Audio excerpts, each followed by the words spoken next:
TF2 is one of the most influential first-person shooters ever made.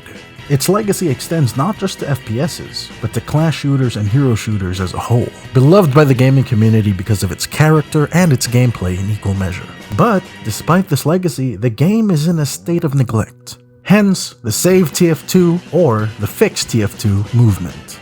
Long story short, TF2 for the last 5 years has been plagued by online bots. Essentially, in Valve's casual servers, games would be flooded by these CPU-controlled players, quote-unquote. They're not actually players. These are aimbots. And if you're lucky, all they'll do is just insta-kill you. And if you're unlucky, you'll be subjected to extremely offensive text, audio diarrhea, posting illegal websites in the chat, possible DDoSing and hacking, and, in the worst-case scenario, swatting. Needless to say, a game with this pedigree and prestige shouldn't be subjected to this. This situation has gotten so well known and so out of hand, almost every major TF2 content creator is covering it. Hell, even non-TF2 content creators are covering it, as well as various gaming media websites. I'll put the link to the Save TF2 website down below. Please consider signing the petition, and all I will ask is, please don't make multiple accounts to sign or inflate the number. People that make fake email accounts just to bolster the number invalidates the whole point of this petition signing. So please, I beg of you, just sign up with your email and that's it, one and done. Thank you.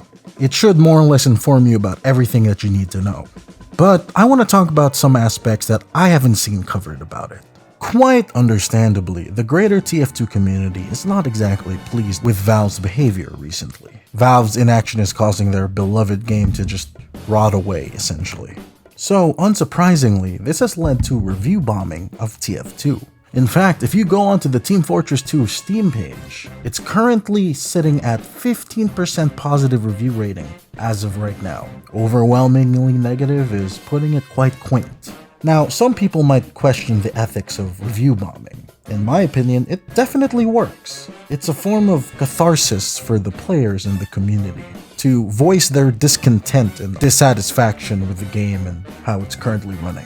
For a somewhat recent example, think Overwatch 2. Overwatch 2 was once a game that was not available on Steam, and people for a long time were not happy with Blizzard's management of the company and the games in general. But of course, reviews were not public on Blizzard's own Battle.net platform.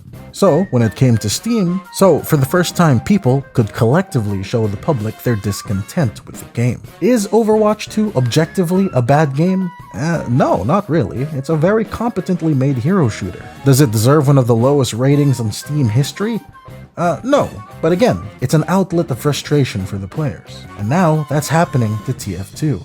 And in my opinion, it deserves it. Valve's refusal to do anything and the community is voicing their outrage. But the problem stems from people taking this outrage a little too far. And by that I mean, people are now review bombing Valve's other games. Now, this isn't the first time that this has happened. People would review bomb the older Fallout games just because of something that would happen with Fallout 76 or Fallout 4. People being petty with their review bombing is nothing new. And just like when that happened before, it's not good. Especially when they review bomb games like Half-Life or Portal. These games are single-player, emphasis again, single-player games that have nothing to do with the FixTF2 movement. I'm completely fine with review bombing a specific game, but redirecting that outrage onto other games that don't deserve it? No, I think everyone loses in that situation. I can see a diehard fan saying something like Counter-Strike is sapping away the Valve's attention and resources, so that's why I'm review bombing Counter-Strike, which it has been as well. But believe me, Counter-Strike has its own problems with Valve. Old single-player classics are innocent of this whole review bombing situation. I understand that this is actually just a really small minority of people doing this. In the grand scheme of things, it won't really affect Half-Life or Portal 2's overall reputation and how people view them. But given that these are older games and single-player games, these games aren't exactly getting new reviews all that often. So whenever people see that recently people are downvoting it, people might start raising eyebrows thinking that something was up, when in reality, people's problems wasn't with the game but rather with the company. But putting focus back on the Save TF2 movement, we are now 4 days into it, and currently sitting at around 250,000 signatures. But this wasn't without its faults. The people responsible for these bots, let's call them bot hosts, have tried numerous times to shut down this website. In fact, these people, the bot hosters, have been responsible for all manner of depraved actions and basically crimes, like the aforementioned hacking attempts, DDoS attacks. They even tried swatting one of their most vocal critics. And again, for those who don't know, swatting very much can get a person killed. As for the TF2 community itself, this isn't the community's first attempt to get Valve's attention about this whole situation. A little callback to this tweet from about 2 years ago. Yeah, that didn't age so well. People were hoping on various things that might finally cause Valve to take action. People said, vote with your wallet. Well, no, that won't exactly work because, well, Valve makes a lot of money through Steam.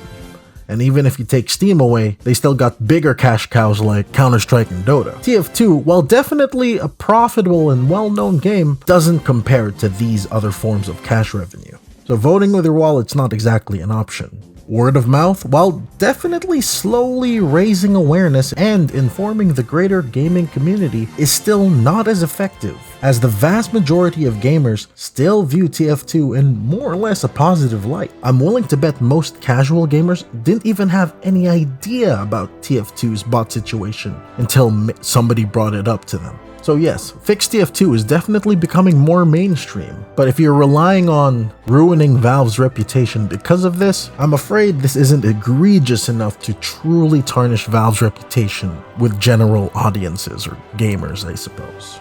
But one form that is extremely effective is negative press. As I mentioned before, various gaming outlets have started to cover this whole situation, like IGN or Kotaku. And the more that this gets picked up and circulated, the more that it paints a bleak picture for Valve. Because when it comes to people being aware of things in the gaming landscape, it's these organizations that have the most sway. And like I said before, major YouTubers are talking about it as well.